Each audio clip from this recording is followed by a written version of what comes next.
I'm Stephen Smith. I'm the movement coach for The Importance of Being Earnest, directed by Valerie Joyce.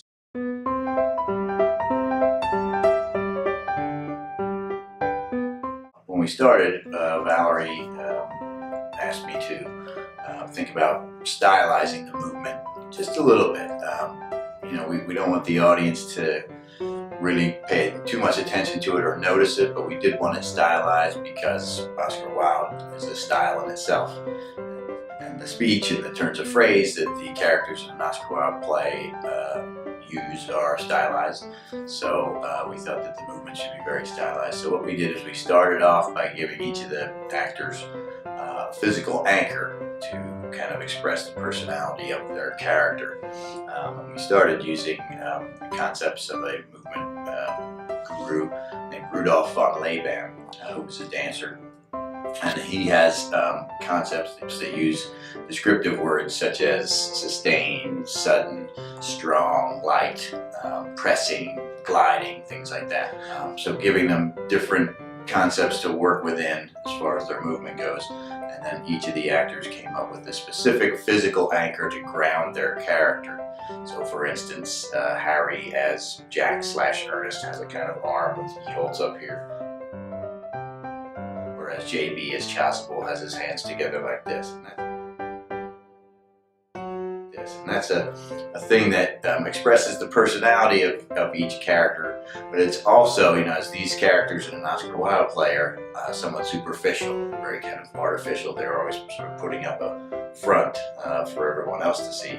That physical anchor is kind of that facade, so that when they lose control of their emotions or their composure, maybe that physical anchor is something that goes away and that they return to. Also, we wanted each character to think about a particular walk. So if you watch Mary, she has a specific sort of quick-footed walk, which I would describe as kind of dabbing in terms of Rudolf von Laban. It's kind of hopping and very pulsing, whereas Harry as Jack has more of a pressing walk.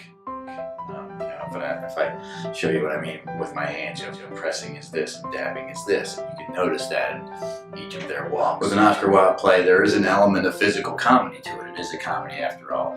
And what happens with the Wilde characters is that they'll be insulting you with a smile on their face, so that the body is expressing one thing while the words are expressing something else. So the things that they do with their bodies, their movement, really expresses a lot, and often the opposite of what they're saying. So just a turn of the head, whether that's a sudden turn of the head or a sustained turn of the head, can express a whole bunch of information that's going on within the character that they may not be expressing with their words.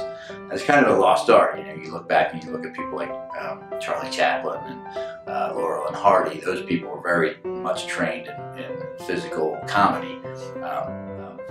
And that goes back to sort of 19th century acting styles like Del Sarte, which described sort of one gesture to each emotion. And of course it was kind of debunked, or it was, many scholars look down on it because there isn't just one gesture for each emotion. But it does come in handy for that sort of over-the-top style of acting where you can sort of be emotional by doing something like that, So we're trying to get them very specific in something, giving them very precise movements to express whatever it is going on inside them that they may not be expressing with their words.